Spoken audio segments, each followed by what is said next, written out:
All right, welcome back. Sundays with Dad's the show. We are on YouTube, Spotify. Yep. Check us out. Throw in the earbuds. You can do that. So we come off Wild Card Weekend and going into Divisional Weekend. Yeah. And Wild Card Weekend normally is my favorite, NFL football weekend of the year. And, the games were okay. Yeah. But at the end of the day, the storylines were kind of we kind of talked about that. You look at every game this week, 5 out of 6 of them, and we said there was going to be a field goal game. There was one. It was the Lions-Rams. It was technically a field goal game. It was within 1 point. But everything else was within or over 2 digits. It was just, pretty much a beatdown of every team that lost. And even when the score kind of showed that maybe it was a little close, it really, really wasn't. For instance, one game we'll talk about, Packers-Cowboys, separated by 16 points, and it felt like Green Bay absolutely eviscerated them by 32. They got a couple cheapies late. But, hey, before we get into football, right, so first week at college down at OU. Yep. Officially a Bobcat, man. How was your week? It was pretty good. All the professors I had were really cool. Hi, Kane. Missed this guy, definitely. He's giving me puppy dog eyes right now. But it was very nice. It was very cold, obviously. Yeah, cold. We got hit. Cold everywhere in Ohio. We got hit heavy with the snowstorm that hit Buffalo earlier, which, affected the Steelers-Bills game. But, yeah, it was cold. It wasn't too bad, though. Roommate was pretty cool. Everything went pretty well. Yep. Yeah, pretty solid first week there. So got off work today, busted down there to pick you up. So we come back, tape a show. We're trying to get through the season, figured out the logistics, man. We're going to do that. Stopped on our way out of town, grabbed some Mac Shack. Dude, that place, I'm telling you, that place is pretty good. If you're into macaroni and cheese and you're in Athens, Ohio. Shout out to the Pink Floyd. You wouldn't think that mac and cheese, bacon, and caramelized onions would be the perfect combo, but that might have been the best mac and cheese I've ever had in my entire life. So there you go. I just went straight for the old buffalo and blue cheese, the Buffalo Springfield, I think they call it, and man, it was tasty. I'd get the regular size. I got a large, and it was all I could take to choke that guy down. Yeah, no doubt. Very, very good macaroni and cheese. If you're in Athens, you can check out the Mac Shack. So anyway, let's get into some football. Picks last week. You gained a game on me. You went 4-2. I went 3-3 in the playoff games. Took a couple flyers there that I probably shouldn't have. I took the flyer of the Steelers. So. Gosh. Anyway, we'll get into the game. So you're up 2 on me. You went 1-1 on your picks, so you're still 3 games above 500 there. Yep. So pretty good year against the spread, not doing too bad. I never got a call, Tommy Allen. I never got a call. So I bet 2 bets last week. 2 bets. I took the under on the Dolphins-Chiefs game. That worked out really well. Really loaded up on that one. And then I took the over on the Packers-Cowboys game, which the Packers almost took care of that themselves. Yeah, no doubt. There were no worries, man. Into the third quarter, I was good, right at 51. So those are the only 2 bets I hit or took, and both hit. So that was good. Also something we talked about last week, other than the betting and the record in the games, was actually the coaching search that was happening. Yeah, man. And so obviously, many openings, and we literally, talked about them. We filmed right, and then we posted it next day, and then the Bill Belichick news comes out later that day. That's we said it on the show. If Bill Belichick ends up leaving, that would be stupid, and that's dumb. And they did it, whatever. And surprisingly, they didn't actually even talk to anybody else. They basically went, Jared Mayo, you're the guy, straight off the bat. And it sounded like they had a game plan. Yeah, and that's what I think. I think they had been planning. The media rumors were worrying throughout the season. Is this Bill Belichick's last year in New England? Basically since week 8. Yep. And I think, the Patriots had that kind of in their grasp, and they were like, who's the next candidate? We already have him on our roster. We're already looking, And then, obviously, Bill Belichick has hit the Falcons and Chargers have been like the 2 kind of teams that have been favored. But the Falcons are basically favored to get everybody because even now Jim Harbaugh has met with them twice. Yeah. So that is really interesting. But not really any of the coaching jobs have been filled. Right, that's the only one that's filled. Well, Antonio Pierce is rumored. Oh, it really sounds like I heard that. I heard that today that Antonio Pierce sounds like they're trying to. Which great decision. I want to shout out not just Antonio Pierce but Max Crosby, basically being what I would say is doing such a great thing for the NFL, being a player who sticks up and says, "I am leaving this team. I will not be a part of this team if this coach doesn't stay." Yeah. Finally, putting their foot down the players and saying, "Hey, listen, we're the people that make you the money, right? We want our guy at head coach," and I honestly love it. I think the Raiders finally made the right decision. He went 5-4 down the stretch. Yeah, with Aiden O'Connell. Aiden O'Connell at quarterback. Yeah. Nobody even knew he existed in the league until Garoppolo went down. So absolutely. And Pierce was a former player. Mm-hmm. Good football mind, I think, and probably looks like a great players coach, locker room leader. Absolutely. I think he's definitely worth a shot. Yeah. With that organization, they got some work to do. Absolutely. But I think that's a good move. So we'll see what I really love his defensive mind. The fact that he used a couple guys like Robert Spillane in such a way that he kind of stepped up despite not being that special of a player. As much as I love Robert Spillane, but it definitely does fit that hard-nosed Raider style, and that's what I think is just so perfect for that franchise. But speaking of coaching, right? Bill O'Brien from Bill Belichick's staff went to Ohio State to be the OC out of basically nowhere. What a land for Ohio State. Absolutely. Ryan Day, man. I tell you what, I'm a homer, Ohio State fan, have been my entire life. But, man, they have done something with that locker room, getting all these 2021 class guys to come back. Huge. And these guys are NFL a lot of them are NFL caliber Well, a lot of them were top 5 at their position in the draft at minimum. You're looking at 1 through 3 to 4 rounders, in the draft coming back and making the decision. Absolutely. To accomplish something at the college level. NIL is obviously a part of that. Oh, no NIL doubt. doesn't exist. This doesn't happen, but virtually all their starters returning on defense, barring a linebacker or two, and then the offensive weapons are just absolutely. still loaded up. Marvin Harrison goes, but everybody else practically stays except Julian Fleming. But the Bill O'Brien landing, now you got Jim Knowles on the defensive side, very mature defensive coach, done a great job in a couple years over there, and then you got Bill O'Brien with 34 years of coaching experience, and had success at all levels. I mean, I think he had a winning record in the NFL with the Texans he with did. Brock Osweiler. Let's be real. I'm not going to sit here and say Bill O'Brien is a genius of any sort of the imagination, but he did not get fired from the Texans from his coaching. No, he got fired because he was one of the most incompetent GMs I've ever seen in my entire life. Yeah, they gave him too much. Yeah, but either way, as a coach, he has been pretty solid and grounded, so I do like the move. And I think it's weird. We talk about the NFL has a lack of coaching spots filled, and it seems like college has run its course and everybody's been filled. Alabama's done. Even Washington lost Kalen DeBoer to Alabama, and then they're Arizona's coach. Boop! Which immediately. was a nice move for them. Absolutely. I liked what he did down there. 11-2 last year at Arizona. So, anyway, we won't dwell on Bill O'Brien. Yeah. We just wanted to mention it, but he probably single-handedly saved Penn State's football program when he was over there. I mean, that was a mess that he walked into over there. No and doubt. handled it extremely well. Yes. So, okay, let's do a quick review of the games. Just share some thoughts on the games, and then get into the divisional round games this weekend. Got 4 games that are kind of some odd matchup, very interesting. They're really weird, man. I really like all 4 of the games, but dude, they're weird. You can't deny that they're weird. Yep. But either way, starting off with our first game that we had, it was supposed to be the Bills and the Steelers, but obviously a snow delay. No. Bills and Steelers were the early game on Sunday. So the first game was the Texans and Browns Saturday afternoon. Were they? Yeah. Oh yeah, you're right. Yeah, you're right. My bad. Browns Texans, and we both took the Texans. Yeah, but I don't think we took the Texans 45-14. No. Yeah, that was kind of surprising. I thought Texans were gonna get in the realm of maybe 28-24.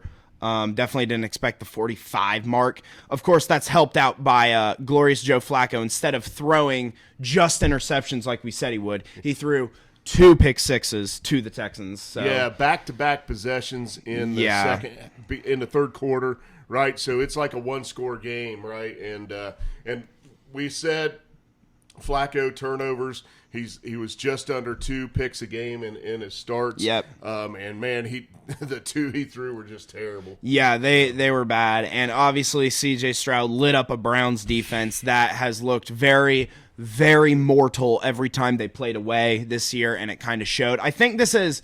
I wouldn't say this is a failure year from the Browns. They showed a lot of grit. I like the direction. This is everything they went through. This is a culture building year. This is a great step forward for the Browns. The quarterback issue needs to be addressed because let's be real, Joe Flacco is not the long-term answer, and I don't even think he's the answer for next year. Let's be real. And Deshaun isn't looking so good. But either way, this is a really good building block to kind of change that culture around. Yeah. But especially just this year you guys got hit with adversity so much, and I felt like finally the adversity caught up to you in this game because I think all the issues that were displayed in this game were really just like the things that we expected to happen to the Browns way earlier, like the quarterback play struggling a lot, the defense not being able to kind of formulate with all their injuries, Myles Garrett being a little beat up and him not having a game at all. He was kind of silent the entire time. He really was. And just like all the issues finally came ahead for the Browns, and it resulted in this result. But obviously nothing to be mad at. You lost to the prodigy C.J. Stroud, the legend of C.J. Stroud grows. I think it's funny that the Texans ended up beating Deshaun Watson. I feel bad for the Browns, but I feel awesome that Deshaun Watson got the thing that he deserved. And watching his former team draft a guy like C.J. Stroud and knock him out of the playoffs, even if he wasn't playing. Yeah, Mr. Efficiency, Mr. Accuracy. I think he was like 16 to 21. He was 3 touchdowns, doing what he's done all year. Their defense did impress, played pretty well. Like you said it, you really covered it all. I mean, the Browns go on a road at a playoff caliber game with everything they've been through. This was some of the results you might have expected when you lose 3 offensive tackles, arguably the best tailback in the league behind Christian McCaffrey. Absolutely. You're on your 4th quarterback, really 5th if you count, the one start. Anyway, just an absolute mess from a roster standpoint. Yeah. And to get where they got was Stefanski is still the favorite to win Coach of the Year. He did a very impressive job. Personally, I would still pick the Texans coach. But, Stefanski had as good a coaching year as you can get in the NFL, honestly, with this roster. So, very, very good way to kind of improve for the future because I think Browns fans are probably like it's our time now, right? Yep. It's just like once we get healthy, if we stay healthy. Yeah, Watson was 5-1 as a starter this year. Yeah, they get everybody on that roster back together. Yeah, Chubb's got a couple more years on the contract. If he comes back and is at the same caliber, if he's 90% of what he was, he'll still be a top 10 back. Absolutely. So at minimum. So then the next game, man, is like, what did you expect to happen, right? You get off the plane from beautiful Miami, probably in the mid-80s, man, and you get off to -4 degrees and a wind chill that's probably in the teens. Minus just brutal conditions and you're playing in Arrowhead against Mahomes and Andy Reid. Yeah, you're playing against the defending champs. This is it was not fun situation for the Dolphins here as they walked in. I think that I will say this. I've seen a lot of overreaction straight off the bat from Dolphins fans. Like, oh, this is because for some reason, obviously Tua has a bad stigma around him. And he didn't have the best game, I will admit. But, at the same time, he wasn't, the worst QB ever. He played pretty average, not to the level he'd been playing all season. But he was missing, Jalen Waddle. Tough conditions and a good defense. We said that the Chiefs would win more with their defense this year than their offense. After what we saw in the first few weeks of the season, it was like, okay, this is a little bit of a different Chiefs team. Yeah. And I think we saw the same thing. They got to play with a lead. Very difficult to play from behind in Arrowhead, right? So. Yeah, just very Patriot-esque. It reminds me a lot of Tom Brady, right? I said that at the beginning of the season, week 3 maybe, where it's like I can appreciate Mahomes, and I think, he's a great quarterback and all, but, dude, I said it, like I say it multiple times, Kane, get down. When there's an elite offense and a defense is able to hold them to single digits, I mean, it's so much easier for that offense to flow, and that's why they ended up putting up a decent amount in 26. So, yeah, I mean, it's a tragedy that the Dolphins season had to go out this way, but they are still a young building team that kind of collapsed at the end due to the injury bug coming at the worst possible time. They kind of mirror Buffalo in a way, because Buffalo kind of had the injury bug hit them early, and the Dolphins had it hit them late. And I mean, let's be real, in any sports league, you want that injury bug to come early because it's much easier to make a recovery later in the season than to literally be on your last leg at the end of the season. And it's just, they just got very unlucky with the way the cards fell in their favor. So. Yeah, I got some good friends who live over there in Kansas City, right? Chris and Barb Davis. Shout out to y'all, Chris and Barb. They were actually in Florida and flew back into Kansas City, like similar to what Miami's flying in. And they're like, yeah, you get off the plane after you've been in 80-degree weather and it's -7, and it's just like, I don't even want to function, right? You know what I mean? Yeah. So anyway, uphill battle all the way for the Dolphins. Kind of the outcome we probably expected. I thought they might put up another touchdown or so. Yeah. Just because they got the big playability. And I think I expected the pretty much same thing. I expected them to be low, not get to 20, maybe get to 20 at most. But I could have seen the game at 20-10, 20-13. Yeah, that's like that. But anyway, okay, 26-7. Moving on, we move on to the Steelers-Bills.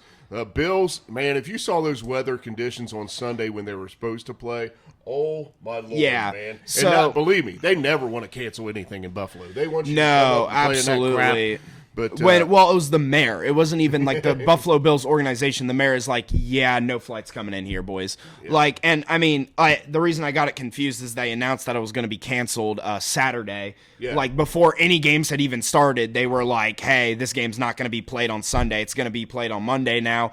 Which, technically, by covering them, we're technically not going in order of the games, but, whatever. It was where it was planned. It was where it was supposed to be. So, where I had it on my list. Yeah, key takeaways is literally just we got killed by offensive turnovers, and we didn't really have a good punter. Our punter didn't really show up, had a few muffs that were very vital in the game.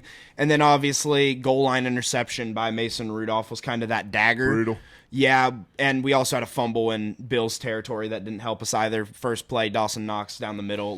You can't lose the turnover battle to the Bills. The Bills will actually turn it over a little bit. I think there was just T.J. Watt's a glaring hole. I think you guys are 1-10 in the last 11 games he's been out. Probably. He is the heart and soul, and he's a game wrecker on that defensive side. And I really think, got to give Josh Allen some credit. Threw for 3 touchdowns, but I think where he really got you was with his legs. Yeah, no doubt. He had 8 rushes for 74 yards and a touchdown there. Yeah. A big touchdown run. Absolutely. So Josh Allen was doing what he's capable of doing, you know, and if he doesn't turn it over, man, he can just whack you.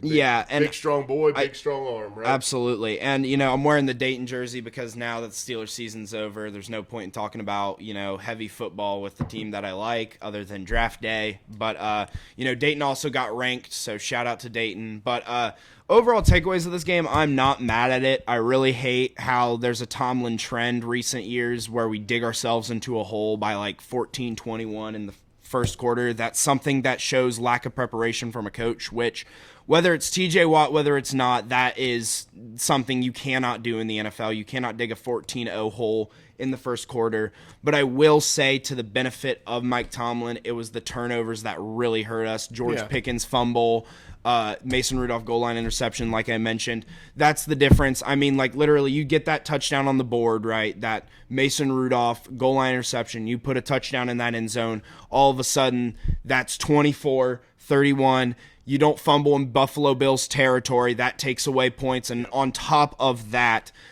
interception on the goal line ended up in a Buffalo drive to score a touchdown. So, I mean, it was basically a loss of turnovers. I'm not too mad with the team, especially being out and as gutted as the defense was. I was mildly impressed with Mason Rudolph continuing to be solid, but overall, I'm not going to forgive him for that interception. I mean, at the end of the day, I still think he's a very, very good backup in the NFL. I agree. But you know what? The Steelers actually gained momentum in this game when they blocked the field goal. Yep. Right, and got within one score at 24-17. They had a chance. They did to pull this off, to pull some of that Tomlin magic out of the hat. But, you guys are stuck in a long period of what you like to call just above mediocrity. Yeah. Where you're 9-8, 10-7. Whatever. Honestly, I would call it mediocrity. I would call it favorable schedules, luck, and mediocrity. But getting into the playoffs, not really doing much. Having a winning record, not really doing much. And then you're stuck in the middle of the draft, and it's like, hey, what kind of moves are we going to make? Yeah. What are we going to do? I think what the Steelers need to do this offseason is they need to either take it in stride and be a rebuilding team and shed some of their defense, or what they need to do is trade away some of their defense for either younger players or potential or picks, because our defense is super expensive, and it's as much as we talk about the Steelers defense as this big playability and it's winning the turnover battle. This defense is still way too expensive, the highest paid defense in the league, to be as bad as it is when it comes to the yardage standpoint and also kind of the scoring standpoint at times against good offenses. You could definitely go maybe a little younger, but I think the three pieces you got to keep is Watt, Hightower, and Fitzpatrick, right? Yeah, and not Hightower, by the way, but Hayward. No, I'm not talking about Hayward. I'm Highsmith. Oh, Highsmith. Oh, yeah. No, Hayward's, he's he was injured, tooth, man, and he played really well. Almost made a huge play on a 4th and short where he got the initial hit, and they literally picked up Josh Allen and basically threw him for the first down on a 4th down. I thought the initial hit, Hayward had to stop. Yeah.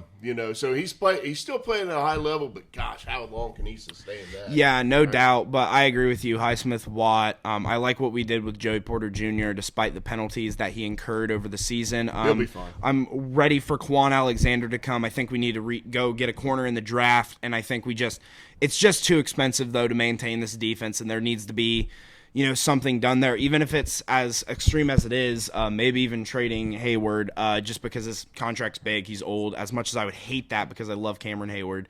But it would be a smart football move. But either way, I'm still not mad at the Steelers. I just really wish we wouldn't be mediocre and we would either lose or just find a way to win, I guess. Yeah. So, speaking of smart football moves, would it be smart for the Cowboys to let Mike McCarthy go? I have heard rant after rant from Cowboy fans this week. How could you not? So the Cowboys, we're getting into the next game if you haven't picked up on that. So Packers just walloped them. They kicked the crap out of the Cowboys. It was 48-32, couple cheap touchdowns at the end for the Cowboys, but absolute domination. So you've got a defense that has been playing mostly man all year. Yep. And they come into this two deep zone where, it felt like I was watching the game on rerun. It's like I would watch Jordan Love roll out to the right, and then, there would be this receiver just running in the middle of the field with his hands up, just waiting. Nobody around. Nobody around. And Jordan Love just delivers the ball. It's just ignorance. It was just over and over and over, and it's like, and Dak threw the ball 60 times in this game. That means you're way out of balance, right? Of course, they were super far behind right off the rip. Yeah. Man. They were just getting their butt kicked all over the field in the first half. So, it was just like...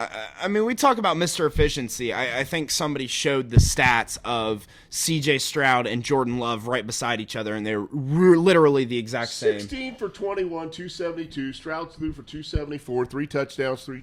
Yeah. They're the two first-year starters, Stroud being a rookie, Love falling into that Green Bay Packer formula. Yeah. Where I've got a dude, I'm going to keep him on the bench for a couple years behind it's Hall just of Famer, so smart. It's just so intelligent. intelligent. And he's just competent. He's calm. He knows the playbook. The Cowboys just had nothing in this game because even Aaron Jones torched them for 3 touchdowns, had over 100 yards. It was like this was like exactly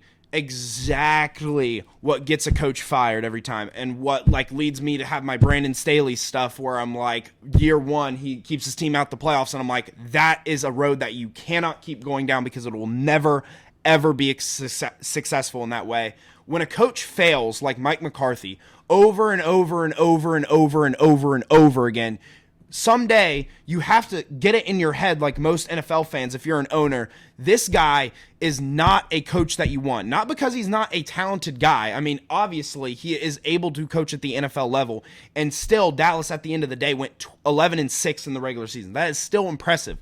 But he is 12-5. They go 12. Oh, 12-5. Yeah, sorry. And guess what?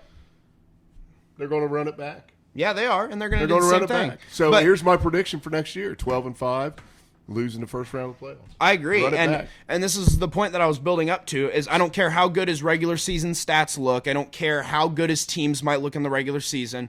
There are coaches in this league that stick around because they win sometimes in the regular season. They get into the playoffs, and the team is like, okay, this guy can build off.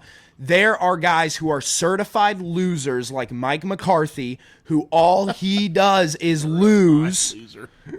I mean, they should have gotten the picture in the first couple years they had him, and they didn't win a playoff game. Or they won like one playoff game under the Mike McCarthy era so far, the Cowboys. With the teams that they've had. They're 1-3. And then they should have gotten that idea that once Matt LaFleur came in to the Green Bay Packers, once Mike McCarthy was out, despite the playoff chokes kind of continuing, 13-3, 13-3, 13-3, sticking around. And then obviously this year LaFleur has done a great job of keeping the Packers with Jordan Love afloat. Great coaching hire. And now all of a sudden they have beat their former coach, the Packers. Matt LaFleur looks great. Jordan Love looks great. Everything with the Packers is trending up. And for some reason, Jerry Jones, despite all the rumors that he said and put out there in the media, and despite his body language after the game, hasn't fired Mike McCarthy yet, which I can assure you, I can guarantee you, in fact, that you're not going to win a Super Bowl with Mike McCarthy, and that you're probably not going to make an NFC championship with Mike McCarthy. And Dak's probably not the guy either. Walking up the ramp, it would have been, hey, make sure we've got the locks changed on his office. We'll pack stuff up. He can just go. He's not coming in the locker room. It's over. It is just over. After halftime when he went back out, it would have been, okay, let's clean the box up everything and just have it wait. The only reason if you would have told me that Mike McCarthy wouldn't have gotten fired after that game is if Jerry Jones literally flopped over dead. And it was like some Soviet Union, like Lenin telling, hey, got to get don't let Stalin be leader, and then just dying. Like, that's the exact same thing that would have happened. Somehow, this dude is still kicking for the Cowboys. Good luck, guys. I can assure you that when next year comes around and I give the percentages again on who will make the Super Bowl out of the NFC, I can guarantee you guys, no matter if you finish 17-0, I'm not putting you in there at all. So, all right. How about them Lions? Yes. Well, they survived the return of Matt Stafford. Yes. Barely. Well, it was a really weird game. 24-23. It was like, I don't get it, because they were like kind of handily in the lead 21-3, and then they just kind of let the Rams creep back in, only to just like they put up 3 points in the second half, but somehow just maintained the line enough. That defense was very impressive to kind of hold that line and keep, I guess, in the lead until the end of the game. It was interesting. I don't think they'll be able to pull that off this week if they do that. If they do that, it's not. No. I mean, maybe they could hold the Buccaneers. It's not a recipe for consistent success, that is for sure. Yeah, you cannot take the gas off the pedal and just start giving up unanswered points in the NFL. That usually turns into a bad thing, especially against a dude like Stafford that can really light you up, man. If you become stagnant offensively, man, you got some problems, and I would not have expected the Lions to do that against the Rams defense. Yeah, the way they came out, I would expect them to actually score in the high 30s. Yeah, and I think you can't really sit here and say that the Rams offense even played that bad. It was just kind of, in football, you play good consistently throughout the game, but maybe on one drive that's going super well and you've gained a lot of yards on that drive, a penalty completely ruins it, or a sack, and that's kind of what the Rams ran into, kind of, when you look at the stats of this game. They outgained Detroit on the game as a whole, and Matthew Stafford's stat line looks pretty dang good at 25 for 36, 367 yards and a couple of touchdowns, right? They just couldn't pull away. They just couldn't get over that hump. Lions kind of held the line. Does Stafford's stat line ever look bad? Not really. Other than him, he'll throw a couple picks here and there. Yeah, but it seems like he always throws for like 300. He is like 35 throws, dude, since coming to the Rams, and yes, on the Lions, I will admit his stat lines look good because he is Stat Padford. Yeah. But since coming to the Rams, his stats have been meaningful and have been very good, and it really does show, and it kind of reminds people, I think, because he's a very forgettable guy to, go up and say, yeah, this guy was a first overall pick. Because it's once you hear it, you're like, yeah, I know. But it's like, do you ever really think of, first-round picks, and, the first guy that comes to mind is Matthew Stafford? Not really. Not really. Yeah. But, is he sniffing a gold jacket with that Super Bowl ring?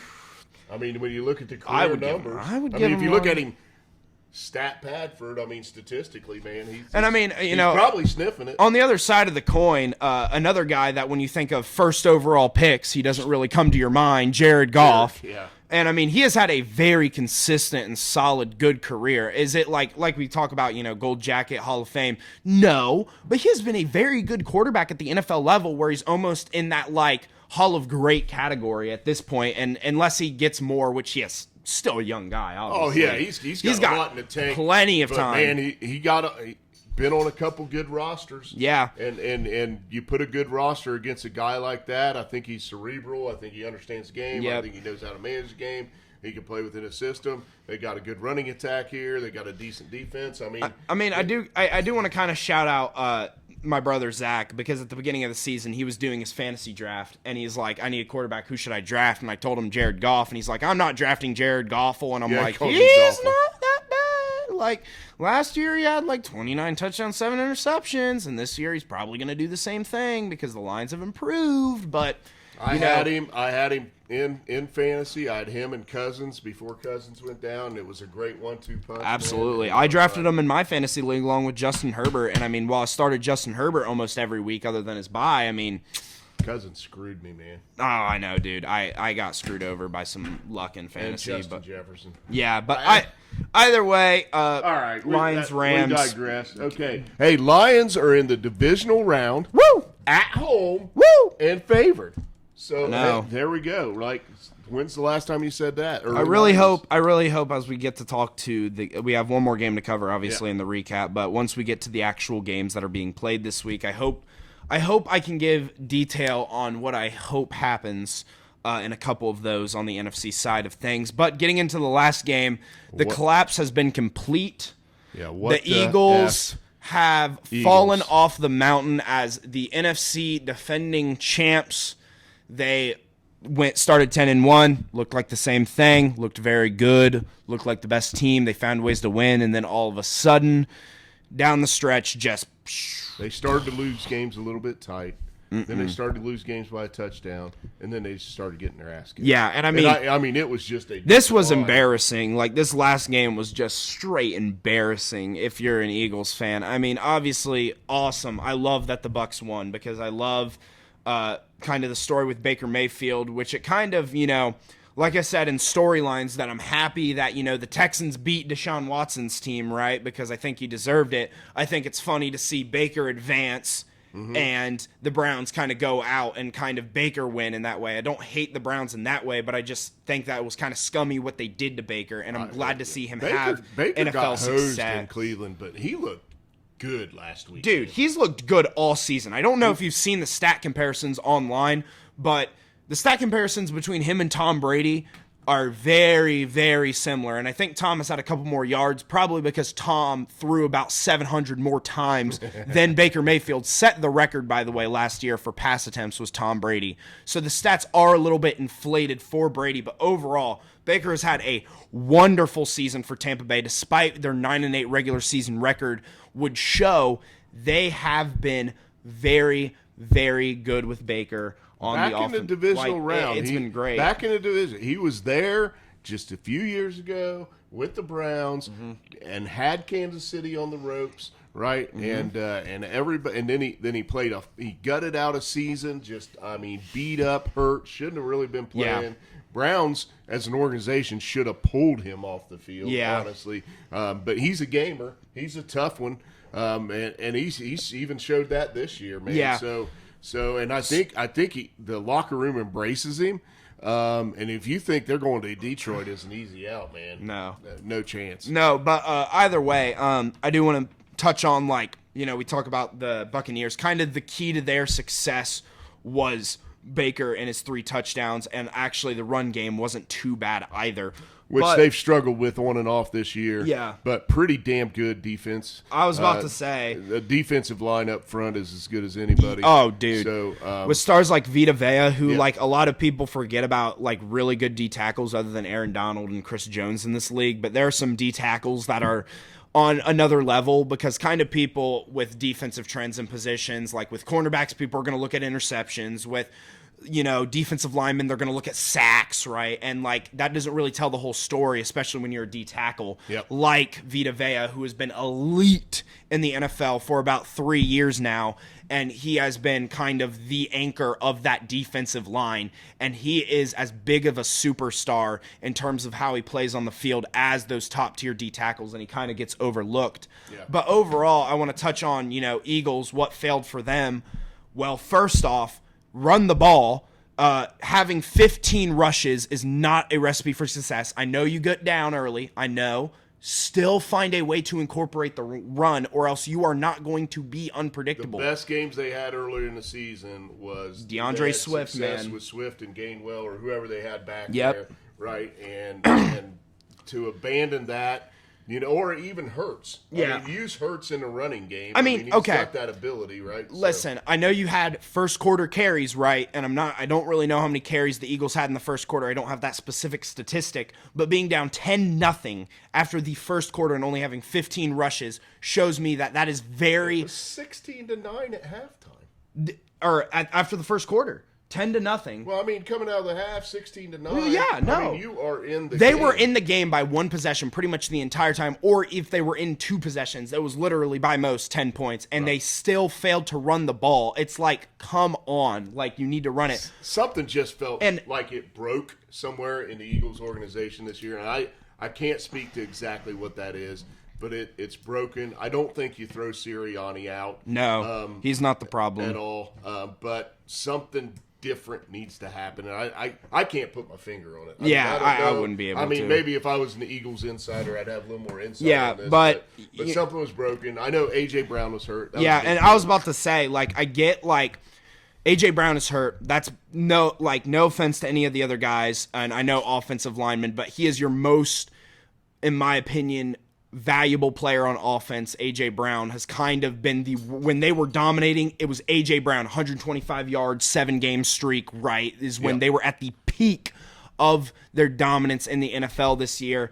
And then as he tapered off, they would lose, kind of, and that's kind of how the end of the season went. And I get that he was hurt, but that makes it even more inexcusable, your game plan, to only have 15 rushes when your top wide receiver and a guy as important as A.J. Brown is out, and you decide to pass 35 times opposed to rushing 15 with that offensive line. And Jalen Hurts is not a guy you want 35 to 40 yards. No, you don't. And he is honestly Year 1, Jalen Hurts, when he started, I was like, there's no way this guy's going to be good. Year 2, he surprised me. Year 3, he's kind of turned into exactly what I thought he was going to be. A little bit too many turnovers, not the greatest guy in the passing game. Yeah. And I think Jalen Hurts, in my opinion, is what people think Lamar was before this season. They were like, this is exactly who Lamar is, which it really wasn't. No. But Jalen has no excuses with the weapons that he has on offense, and even on the offensive line specifically, and how they run. And it was just he was not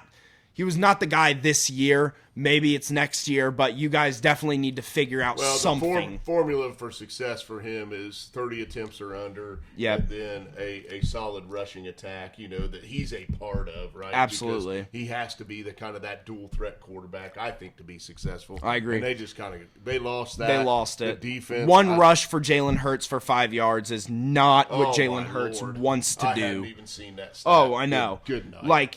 That's where your failure came, is the inability to run the ball, and obviously props to Tampa Bay's defense. That's what they specialize in. But I'm telling you, in the NFL, even if the run game is only getting you 2 to 3 yards per carry, you still got to run the ball to have some unpredictability, because once you become predictable in the NFL, you lose. There is no discussion on that. There is no debate. If you become predictable in the NFL, you're done. Because these guys, even the worst of coaches in the NFL, if you become predictable, they will be like, okay, I know what you're doing. I'm just going to dominate you. And we have seen that. And once you get in that mode, they've got enough tape on you. They know exactly what you're going Absolutely. to do. So, all right. So that's what happened. Yep. Let's get into what's going to happen this weekend. You got 4 games, the divisional round. I mean, Saturday, a couple huge spreads when you think about, hey, these are the games to go to the AFC and NFC championship. So, so you start off Saturday afternoon with, you called him the prodigy. I say the legend of CJ is coming. CJ Stroud and the Houston Texans, who just whooped the Cleveland Browns, the division AFC North. Outside of their division, they dominated this year. So they took care of the AFC North at home. Now you got to go into Baltimore. Right? Different beast. Different beast. We saw these people. We saw these teams match up. I think it was week 1 actually. 25-9. Yeah, but first ever start. Week 1, you got to throw that out. Well, I was about to say first start for C.J. Stroud, and obviously, he was pretty solid early in the season. Don't get me wrong; he was still poised and looked like an NFL caliber QB at that point. But at the end of the day, no matter how poised you come in, looking in the NFL, there is still much to learn, and I think he has learned a lot over the course of the 17 games. It took him a minute to get over that hump, right? Yeah, and once they did, man, they started. And this is a different game that CJ Stroud is playing. Early on in the season, what I really love about what their coaching staff did early on was kind of keep CJ conservative.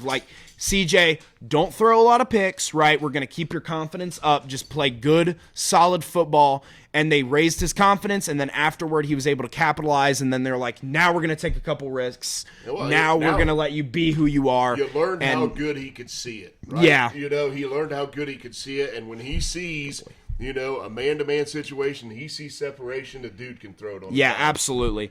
So either way, this is still a really tough match. This is a very different situation than the Browns game. Obviously not at home. You're going to a rough city like Baltimore, which is very gritty. Yep. And on top of that, you're facing what I believe is the league MVP at this point, probably locked in, I would say, unless, the voters I don't know what unless the voters want playoffs to cloud their minds like they can typically do. But I will say that this is a very interesting QB matchup. Who you got? Here's the key to this game for me. There's 3 things. There's health. Mm-hmm. You got a healthy Baltimore team. There's rest. Mm-hmm. You got a rested 2 weeks team, and then you've got preparation. You've got an extra week of preparation from Harbaugh, and you're gonna hear a broken record when we talk about the next game. But you got health. You got rest, and you got a really good coach at preparation and a really good quarterback at preparation. Yep. So those 3 things, I think, is what kind of is dictating this big spread of 9.5. And you know what? I'm not sure whether I'd lay the points or take the points in this one because of those 3 factors. So pretty simple for me. I am definitely not betting against Baltimore. I'm not taking the Houston in this game. Would I love to see it? Hell yeah. I mean, that would be a great storyline. I'm an Ohio State guy, which is funny, so I got Stroud. Yeah. You're a Louisville guy, so you kind of got Lamar on the other side, and you're probably enjoying some of his success, even though I am enjoying the Lamar success. I'm not enjoying the Ravens' success. Right? You know what I mean? I would like to see Lamar win a Super Bowl one day, just preferably not on the Ravens somehow. Don't know how that would happen, but I would never letting him go. I would greatly enjoy the Ravens to have 5 touchdowns all via Lamar in this game and still somehow be beaten by, 5 fumbles from their running backs or whatever you want to do. But either way, I'm going to agree with you. I think the Ravens have been the dominant force kind of in the NFL since the Niners game. Now, I don't think they're as good as the Niners. I would say take that game with a grain of salt. But you can't deny that this Ravens team has stayed close in almost every single playoff game through the Lamar Jackson era, whether it be with healthy Lamar or unhealthy Lamar. And finally, Lamar has made it through a full season of play. He is fully healthy. He looks like the best Lamar that I have seen. Maybe not the most athletic we have seen him before, but he looks like the best NFL caliber QB Lamar that we have seen. And I just don't think the Texans defense can hang with that. And I don't think the Ravens game really involves a lot of turnovers. And that's kind of what the Texans capitalized on against the Browns. And that's just not going to be as easy against the Ravens. And that is why I'm taking the Ravens. Yep. I've used the term mature and poised. And I think it's just he's playing with definitely a higher football IQ than he has in the past. And I think that's what's keeping him healthy. Yes. Is understanding when I can't take that hit or I don't need to run for this in this situation, and I'll live to fight another day and I'll make the play on the next down. Absolutely. So he's done a great job, and I agree with the MVP as well. So next up, we've got another first-year starter, not a rookie, but Jordan Love, going to the San Francisco 49ers. Nice. Another 9.5-point spread. I'm going to throw in a shout-out here. I've been saving this one all year just to see if your boys made it this far. It feels like they're on a collision course with the Ravens, but Ross Wagner, huge 49ers fan. He's got the necklace. Yeah. I mean, he's got the gloves. He's Daddy Wags, baby. He was showing to me the other day. So your Niners are in a great position because they are. I'm going to repeat myself. They're healthy. They're rested, and you gave Kyle Shanahan an extra week to prepare. Yeah, no doubt. I mean, historically, too, we can go over how these teams fare in the playoffs against each other, and the 49ers usually have the number of the Packers. I forgot a fourth point. Both these teams are at home, too. So yeah. I with a game like this, right, it's like we saw a historic trend with Dallas, right? We saw the classic choking Dallas. They can't beat the Packers. They can't beat the Niners. That was kind of what has held Dallas back for the last 2 decades, 3 decades, right? Is they cannot beat those two teams. They've always been the foil, right? And now kind of we see another trend that has followed through history where the 49ers have traditionally had the Packers number right here. But even on top of that, it's just this Niners team is still so good roster-wise, still good on the coaching side. It is just one of the most complete, arguably the best roster in the entire league right now. And while I do love what the Packers have done, and I think they are a good team, and I don't think necessarily that this is a game where the Niners win by 30 or 40. I do think they are kind of outmatched, and I will be taking the 49ers, but that doesn't mean I can't see the Packers keeping this one at least competitive because I do love the stuff and the balls that Jordan Love has had this year. Yeah, this is a game, though, if I'm betting, I would think about laying the points and taking the Niners to cover. I just feel like the Packers defense will have trouble containing them. That is true. And the 49ers defense will frustrate them somewhat. So you're not going to see, I promise you, Jordan Love, you're not going to see what you saw last week with dudes running unprepared free in the middle of the field, Trust me, 10, Kyle Shanahan is separation. not as ignorant and as stupid as a coach as Mike McCarthy. So there are levels to terms coming out. Yeah, he deserves it. Kind of the Packers know his incompetence, right? And now Dallas should be getting the picture of his incompetence at the NFL level. Not going to deny that the man is an intelligent football mind, to the fact that he can make it at the head coaching level and coach 2 NFL teams, which is very impressive. But if we're being real, I'm going to be straight. He probably shouldn't have gotten the Dallas job to begin with. But either way, moving on. Because let's the move 49ers. On. We both said the 49ers. Yep. The unexpected divisional round matchup here. Absolutely. I think everybody knew the Lions were going to be pretty good. Yeah. But we really didn't know if they get over the hump. I mean, if the Vikings stay healthy, does that division look a little bit different? It probably does. I mean, I think they still win it. But the Buccaneers. This is I mean, this is exactly where I expected the Lions to be, not so much the Buccaneers. I mean, I know a lot of people, the Lions were, going to be good. Could they get over the hump, blah, blah, blah. I expected the Lions to get over the hump. I didn't expect them maybe to win one playoff game. I thought it was kind of a coin toss, but they have won their playoff game. They're hosting another one, luckily, which is huge because they get the Buccaneers home. Now, the Buccaneers are not an easy team. I don't know if you could understand that from the way they wallop the Eagles or the way that they, have been playing all season as this kind of team that just sticks around and hangs around, right? And at the end of the day, division or not, whether they deserved it or not, they still finished with a winning record in the regular season, which is still good as an NFL team. And, this is not as easy of a game, for either of these teams as, maybe if you told someone at the beginning of the season, hey, these two teams are going to be matching up. I'm sure that some of these opinions would be very, very mixed on, the Buccaneers. Are they seriously that good? Especially losing Tom Brady, but, Well, one thing the Buccaneers have been this year, though, is inconsistent. True. So we've seen them not really do a great job of stringing things together week after week. I can't decide whether their playoff win is because the Eagles are so stinky right now or they're actually playing really good football. Yeah, I agree. Looked good. But, man, that defense looked bad. I mean, the Eagles' defense looked really, really bad. So, different situation here. The Lions are favored by 6 at home. I think, again, home field advantage is going to be huge. I think Ford Field is going to be absolutely nuts. Downtown Detroit is going to be freaking crazy. Yeah. They built that stadium out of an old Ford factory, man. It's an environment, man. Unique environment. It's a very cool stadium.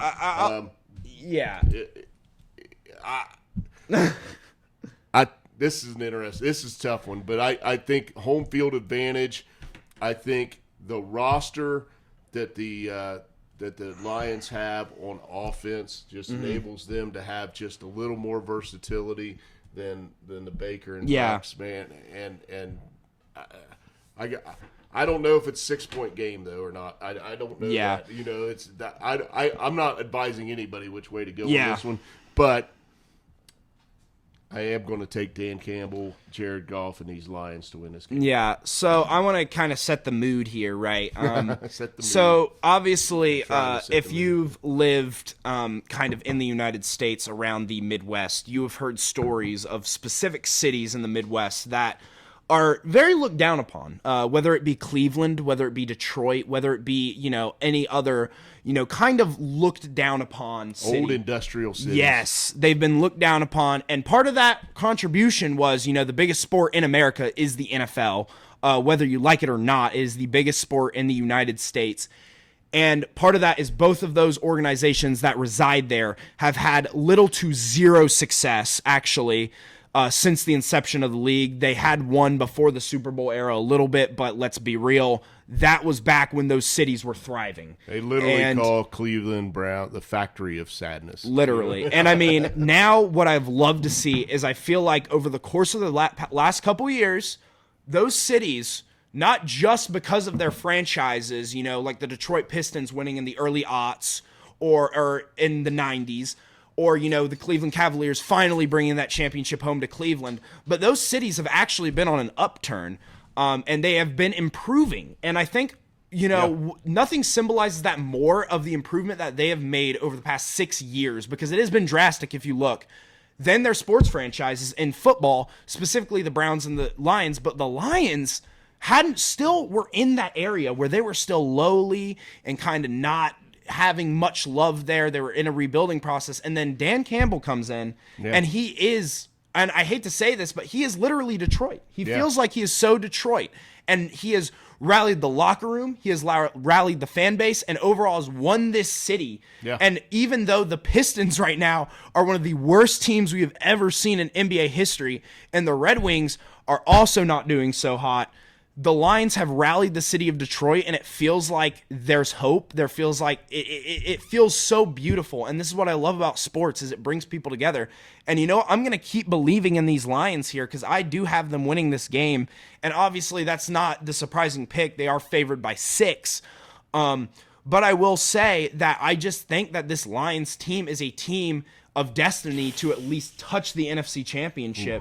And I don't think this game is a blowout. I don't think the Lions win this one easy. I think this is a gritty game, and I think the Lions are still a very young team that needs to learn that they have to put teams away when they do.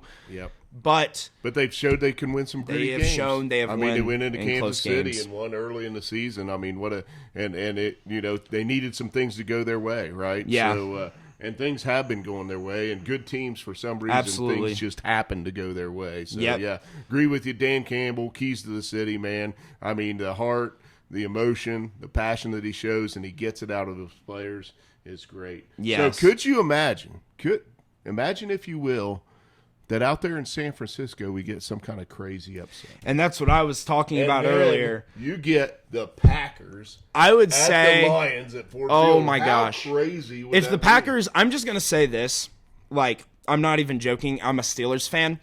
If the Packers were to go to the Lions on the NFC Championship game, you would almost, if you're a Lions fan, immediately buy tickets. I mean, that would be probably the best environment we have seen in the NFL in so long, because it's a city of suffering, right? In the NFL, to see them heated, and I mean, this is the heated rival of them, right? Yeah. Like, everybody in the NFC North hates the Packers, but the Lions and Bears especially do.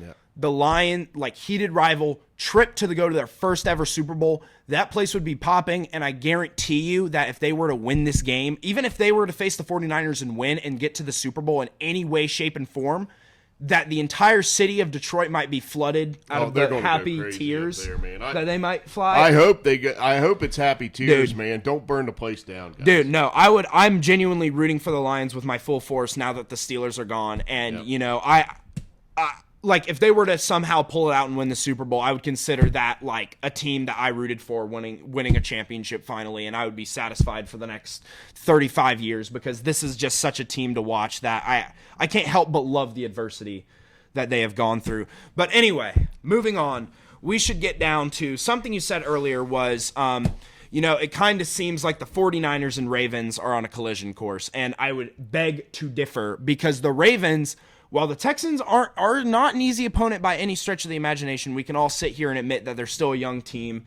and they still have a lot to learn, and rookie quarterbacks usually don't fare well when it comes to Super Bowl appearances or even getting there in the NFL's history. But the Ravens aren't particularly done if they beat the Texans, because they have, either way this game goes, and of course it's the Sunday night game, kind of, the Chiefs at the Bills. You are getting everything that the AFC has to throw at you in this championship game if the Ravens win, and whoever wins this game, because these next two matches for the Chiefs or the Bills, whoever wins this game, and then whoever they face in the AFC Championship, is just going to be so entertaining, in my opinion. It is just football. Right. There's an old Meatloaf song going through my head, 2 out of 3 ain't bad. And the third team that's missing that we've seen at the top of the AFC the last 3 years is the Bengals. So we've got the Chiefs and the Bills and the Bengals. Chiefs and Bills and Bengals. And how's it going to match up, and how are they going to end up? Who's going to play each other in the divisional round? Who's going to see each other in the AFC Championship? Here we are, the divisional round matchup. that could be an AFC championship type game. Yes. For sure. I gotta take back a little bit of what I said about the Bills earlier in the season. Finally. I did. Hey man, I'm a big boy, man. I can say I thought this team had kind of peaked, and early on in the season you would have thought, dang, that guy knows what he's talking about. Right now, they're playing some really good football. They're playing football at a high level. It's a really interesting matchup because, again, with Josh Allen puts on the performance he put on against the Steelers, the Bills will win this football game. Absolutely. They will, because they will outscore. They will outscore, and this is very difficult for you to say because of the Kansas City Chiefs teams we've seen in the past. They will outscore the Kansas City Chiefs. If he does not turn the football over, they will outscore the Chiefs. Yeah, and, I will say that to a point I agree. But you know what? Trends in sports are weird. Sports are super weird. They're super random. And I think, when we talk about sports as a whole, it's like what I love so much about them is it's like humanity, but it's in a game. It's literally a game of humanity, especially football. And, we see, the struggling Chiefs offense like all year. They did a pretty solid job against Miami, but it was more so leaning on that defense being very, very good to kind of get them some offensive production. Set them up pretty well. But here's what I'm going to say, man, is that you'll learn in the NFL, especially with we saw it with trends like the Packers and Cowboys. Like in a million years, you show somebody without the history, without knowing who's you look at them and you're like, Cowboys, obviously, right? And then the Packers come out and win. That's why I love football. And you'd expect, right? Like, if Josh Allen plays the way he did, obviously the Bills, right? You know what? I honestly don't know. Because we've had a tendency in these games, right, between the Bills and the Chiefs, shootouts, man. Yeah. And I mean, and the last time, and I know the Bills are hungry and they're ready, but I'll tell you what, something that the Bills can be is overconfident, and that could lead to their downfall. And this Chiefs team, despite going to Buffalo, which is not an easy place to play, is still someone you should not overlook because they have Patrick Mahomes, and that's it. Mahomes can certainly put on the Superman cape. We've Both seen of these before, QBs. But you've said the word trends about 3 or 4 times. Yeah. I don't think at this point in the season a leopard will change his spots.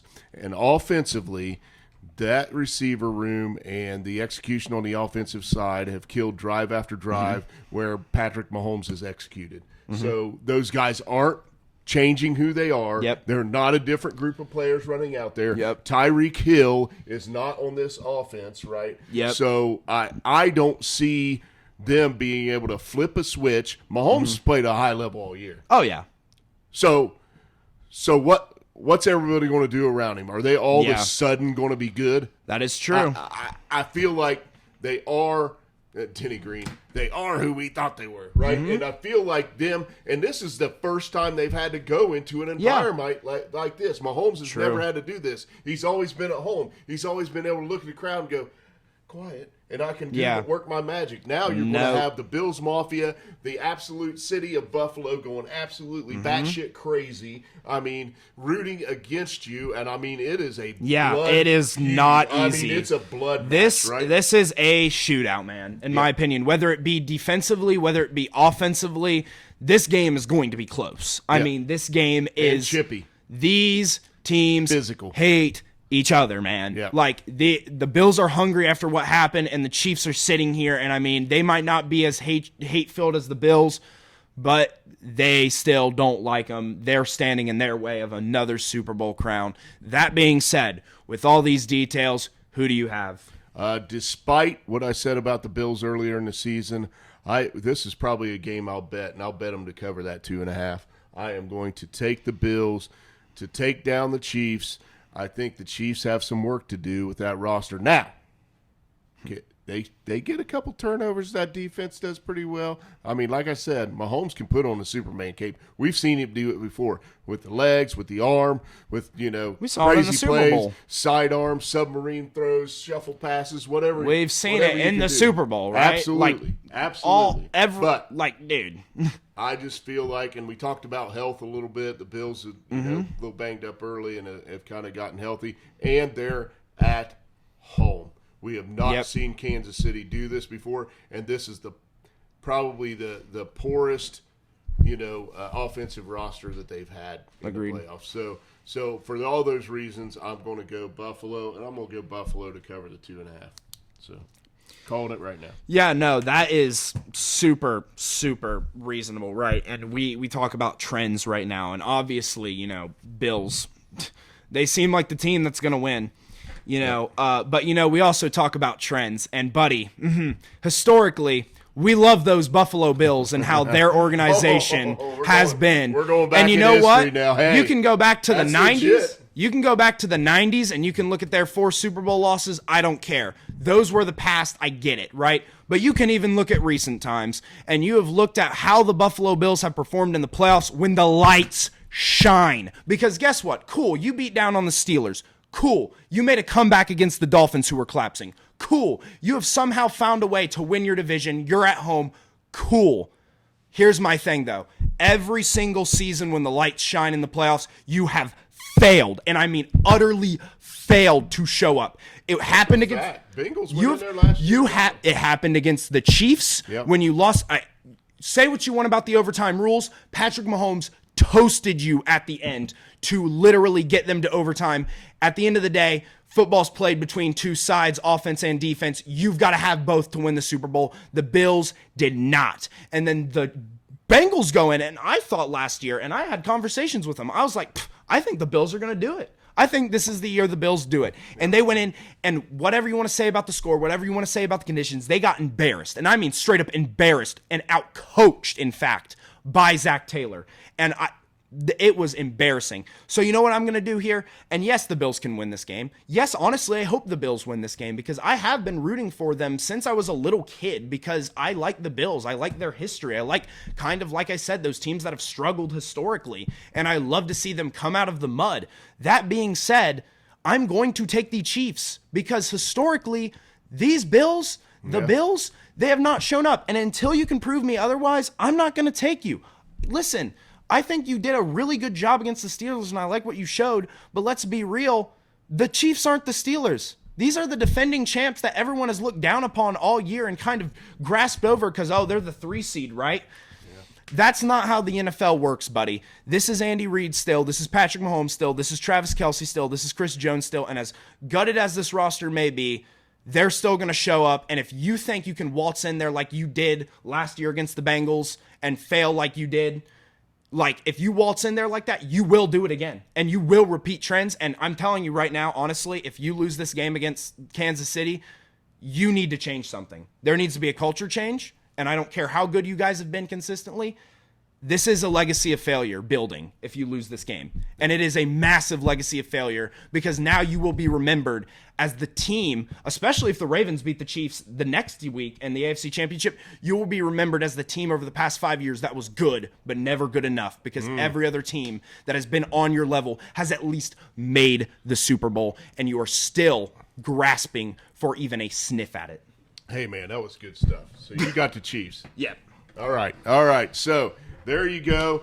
We talked about the wild card weekend. We've covered the divisional round. Grab some popcorn and sit back and watch these games this weekend. If you get a chance, tell us what you think. I mean, you have the ability to make a comment on YouTube, right? But as much as you can, listen, share, subscribe.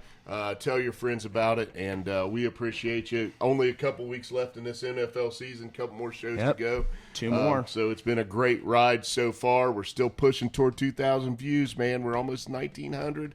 So if you can share us with your friends, that'd be great. So thanks for listening. Can't wait to talk to you next week about these games.